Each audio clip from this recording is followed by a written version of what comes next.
Assalamualaikum warahmatullahi wabarakatuh. Perkenalkan teman-teman semua, nama saya Rifka Fiani Dwi, NPM 19003794. Nah, saya merupakan mahasiswi dari Sekolah Tinggi Agama Islam Hubul Watan Duri ya teman-teman.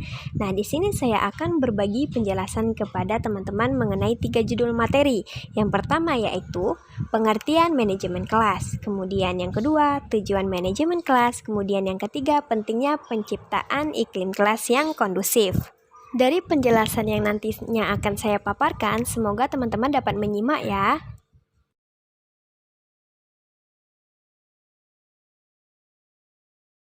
Oke, baik teman-teman, kita masuk kepada pembahasan yang pertama, yaitu pengertian manajemen kelas. Nah, di sini dikatakan, manajemen kelas adalah keterampilan guru sebagai seorang leader sekaligus manajer dalam menciptakan iklim kelas yang kondusif untuk meraih keberhasilan dalam kegiatan belajar mengajar. Kita juga tahu nih teman-teman, di dalam kelas itu pasti terdapat sekelompok orang yang sedang melakukan kegiatan belajar mengajar. Nah, di bawah kepemimpinan seorang guru. Nah, jadi dalam belajar mengajar tersebut ada kondisi yang diharapkan oleh guru, kemudian ada juga kondisi yang tidak diharapkan oleh guru dalam kegiatan belajar mengajar. Nah, kondisi yang diharapkan itu seperti apa? Yaitu kondisi yang mendukung terjadinya proses belajar mengajar, sementara kondisi yang tidak diharapkan oleh seorang guru tentunya tidak mendukung dari keberhasilan kegiatan belajar mengajar tersebut. Nah, jadi seorang guru itu harus menciptakan kondisi kelas yang diharapkan dalam kegiatan belajar mengajar tersebut. Jadi hal-hal efektif yang harus dilakukan guru itu yang pertama yaitu guru tersebut harus mengetahui secara tepat apa saja sih faktor-faktor yang menunjang terciptanya kondisi kelas yang kondusif. Kemudian, guru harus mengenal masalah-masalah yang akan muncul dalam kegiatan belajar mengajar yang bisa merusak iklim kelasnya. Kemudian, guru juga harus menguasai beberapa pendekatan sehingga kalau terjadi masalah, guru bisa mengatasi itu lebih awal. Sebelum kegiatan efektif tadi dilakukan oleh seorang guru, maka guru harus memahami konsep dasar dari manajemen kelas itu sendiri. Nah, dari memahami arti manajemen kelas itu sendiri, barulah seorang guru bisa menciptakan hal-hal efektif seperti yang telah saya jelaskan tadi.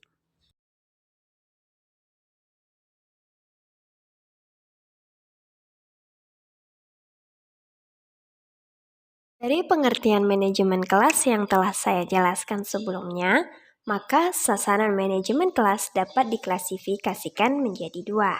Yang pertama yaitu pengelolaan ruang kelas, kemudian yang kedua pengelolaan peserta didik. Masuk kepada yang pertama yaitu pengelolaan ruang kelas. Nah, pengelolaan ruang kelas berkaitan dengan ketata laksanaan atau pengaturan di dalam kelas. Contohnya seperti apa? Contohnya yaitu pengadaan dan pengaturan ventilasi kelas, kemudian pengaturan tempat duduk peserta didik, kemudian alat-alat peraga dalam pembelajaran, serta banyak hal-hal lainnya yang berkaitan dengan ruang kelas itu sendiri. Jadi teman-teman dapat dicontohkan bahwa ventilasi kelas yang kacau dapat betul-betul membuktikan mampu menurunkan sebagian besar kemampuan para peserta didik dalam berkonsentrasi terhadap materi-materi pembelajarannya. Nah, jadi teman-teman, pengelolaan ruang kelas ini sangat penting ya teman-teman. Kemudian masuk kepada yang kedua, pengelolaan peserta didik. Nah, pengelolaan peserta didik ini apa? Ini berkaitan dengan pemberian stimulus dalam membangkitkan serta mempertahankan kondisi motivasi peserta didiknya. Nah, jadi nih teman-teman, dari hari ke hari bahkan waktu ke waktu, perilaku peserta didik itu tidak dapat kita prediksi. Bisa saja di hari ini dia belajar dengan baik dan tenang, belum tentu di hari esoknya dia dapat melakukan hal yang sama. Maka untuk mengatasi hal-hal tersebut, seorang guru perlu memahami manajemen kelas itu sendiri. Nah, inilah yang dikatakan urgensi arti pentingnya dari suatu manajemen kelas.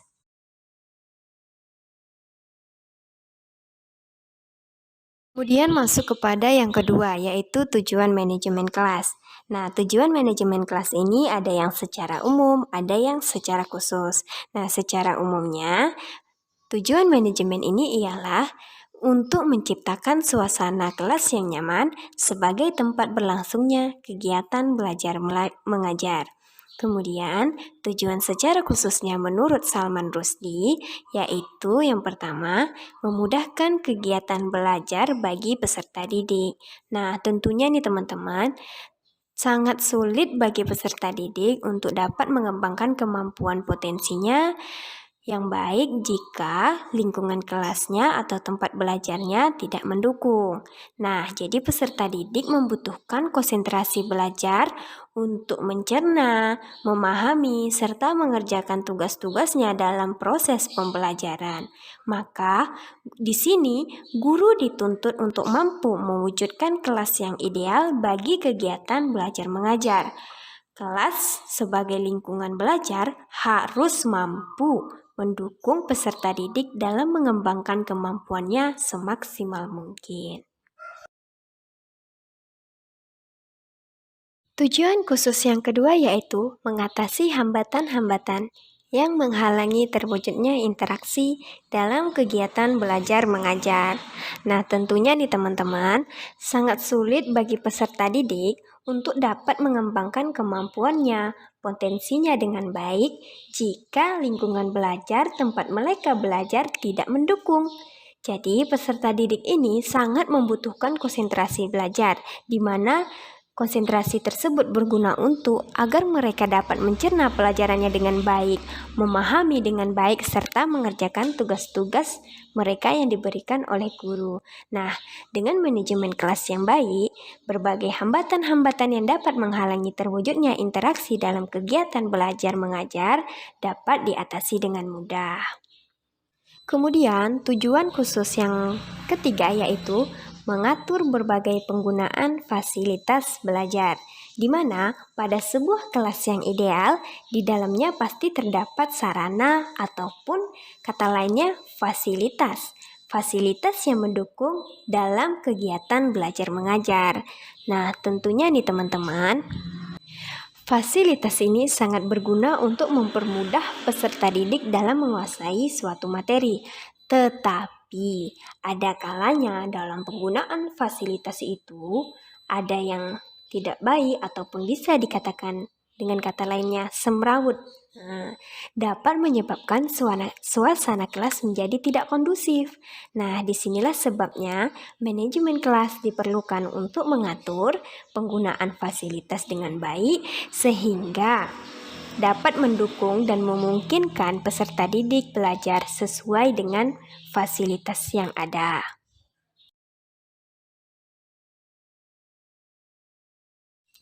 Tujuan khusus yang keempat yaitu membina dan membimbing peserta didik sesuai dengan berbagai latar belakang sosial, ekonomi, budaya, serta sifat-sifat individunya. Nah, karakter dari setiap peserta didik dalam suatu kelas itu pasti berbeda ya teman-teman, atau kata lainnya yaitu beragam. Nah, keberagaman tersebut tentunya dapat menimbulkan berbagai persoalan. Nah, jika gurunya tidak mampu mengelolanya dengan baik, pada akhirnya hal ini yang dapat mengganggu kegiatan belajar mengajar di kelas. Kemudian, tujuan khusus yang kelima yaitu membantu peserta didik belajar dan bekerja sesuai dengan potensi dan kemampuan yang dimilikinya. Di sini, manajemen kelas pada dasarnya dapat menjadi sebuah fasilitas bagi para peserta didiknya saat belajar di dalam kelas. Tujuan khusus yang keenam yaitu menciptakan suasana sosial yang baik di dalam kelas. Dengan terciptanya suasana sosial yang baik di dalam kelas, maka kondisi itu dapat memberikan kepuasan, suasana disiplin, perkembangan intelektual, emosional, sikap, serta apresiasi yang positif bagi para peserta didiknya. Kemudian tujuan khusus yang ketujuh yaitu membantu agar peserta didik dapat belajar dengan tertib. Nah, suasana kelas yang tertib adalah dambaan bagi setiap gurunya. Itulah sebabnya di dalam sekolah terdapat tata tertib sekolah, kemudian di dalam kelas juga terdapat tata tertib kelas namanya. Nah, itu teman-teman, 7 poin yang telah saya jelaskan merupakan tujuan khusus manajemen kelas menurut Salman Rushdie. Kemudian, Saiful Bahri juga mengungkapkan tujuan manajemen kelas ini.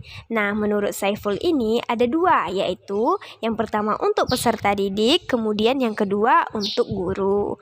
Nah, masuk kepada yang pertama untuk peserta didik.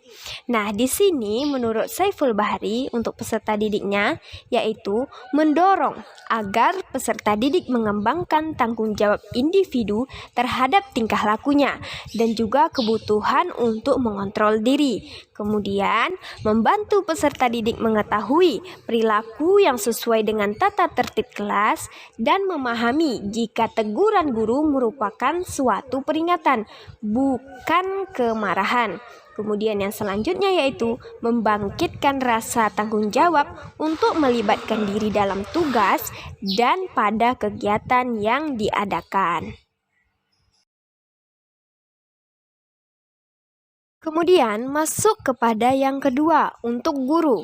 Nah, di sini guru harus mengembangkan pemahaman dalam penyajian pelajaran dengan pembukaan yang lancar dan kecepatan yang tepat. Kemudian menyadari kebutuhan para peserta didiknya dan memiliki kemampuan dalam memberikan petunjuk secara jelas kepada peserta didik.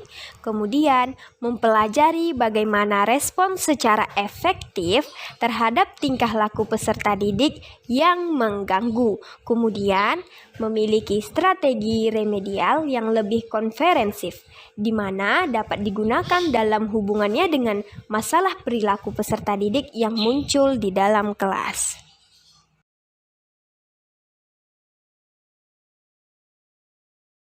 Oke teman-teman, kita masuk kepada judul yang ketiga, yaitu pentingnya penciptaan iklim kelas yang kondusif. Nah, sebelum itu kita harus tahu dulu ya teman-teman pengertiannya apa. Dalam Kamus Besar Bahasa Indonesia mengungkapkan bahwa iklim merupakan keadaan hawa atau bisa dikatakan suhu, kelembapan, awan, hujan, dan sinar matahari pada suatu daerah dalam jangka waktu yang agak lama. Kemudian ada lagi nih pengertian lainnya, atau iklim ini diartikan sebagai suasana. Kemudian kelas secara sederhana dapat diartikan sebagai sebuah tempat atau ruangan tempat guru mengajar dan peserta didik belajar. Kemudian kata kondusif. Nah, kata kondusif berasal dari kata kondisi. Apa sih artinya? Artinya adalah persyaratan atau keadaan. Kemudian pada kata kerjanya artinya adalah mengkondisikan. Jadi, kondusif ini merupakan kata sifat, di mana kondusif diartikan sebagai pemberi peluang pada hasil yang diinginkan yang bersifat mendukung. Jadi, iklim kelas yang kondusif adalah suasana atau keadaan yang mendukung keberhasilan pelaksanaan kegiatan belajar mengajar di dalam kelas. Nah, itulah merupakan penjabaran dari pengertian iklim kelas yang kondusif. Nah, tentunya iklim kelas yang kondusif ini tidak dapat tercipta dengan sendirinya, tetapi harus diciptakan. Nah, disadari atau tidaknya nih teman-teman, kadang sering seorang guru itu mengajar di dalam kelas hanya menyampaikan materi pelajarannya saja, dan materi pelajarannya itu dijadikan fokus utamanya di dalam kelas. Tetapi alangkah lebih baiknya lagi, guru tersebut juga harus memperhatikan perhatiannya kepada keadaan kelasnya. Jadi dia bisa mempertimbangkan apakah suasana kelas tersebut sudah mendukung keberhasilannya dalam belajar mengajar atau belum. belum. Kemudian, menurut Nasution mengungkapkan bahwa setidaknya ada 3 iklim kelas.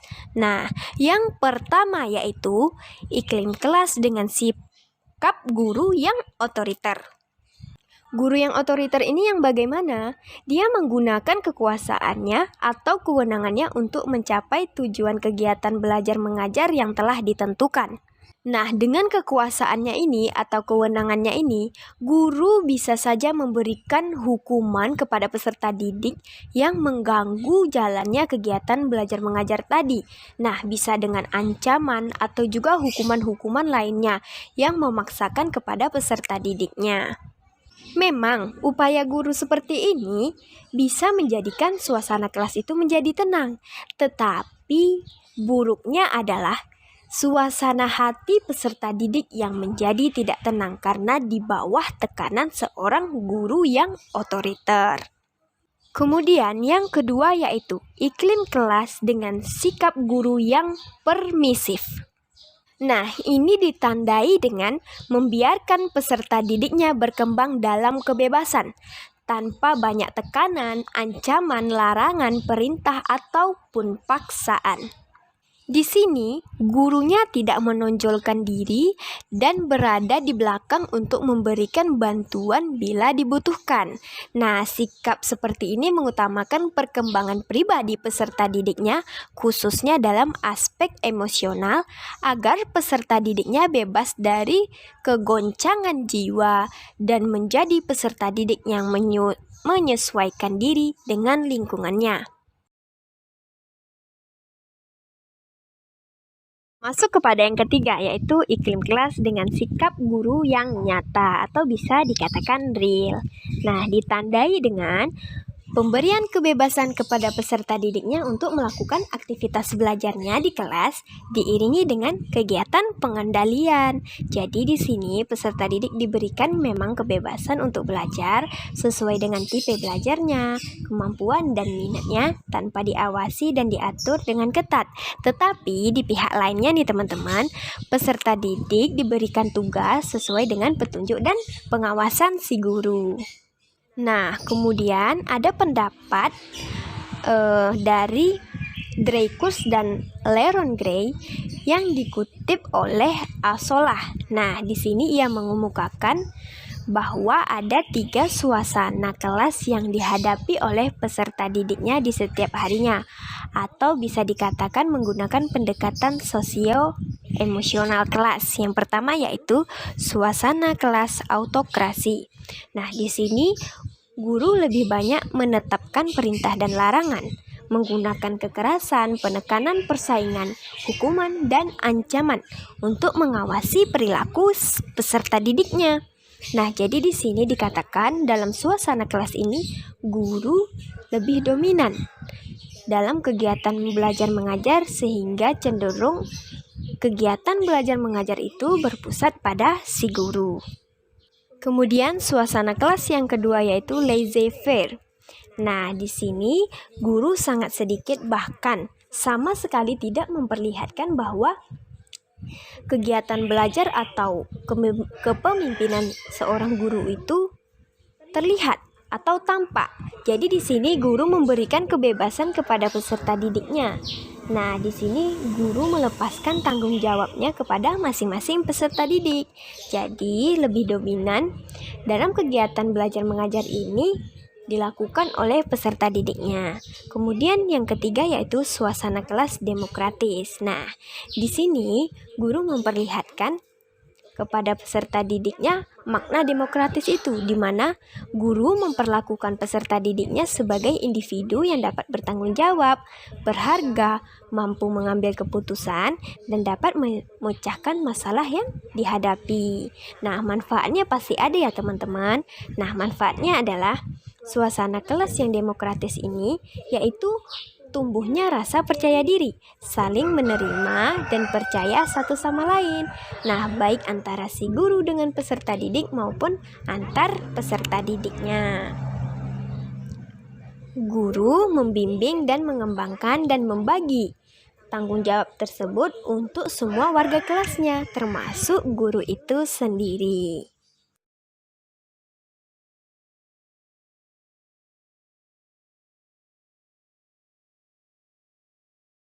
Baiklah teman-teman, hanya sekian penjabaran materi yang dapat saya sampaikan kepada teman-teman semua.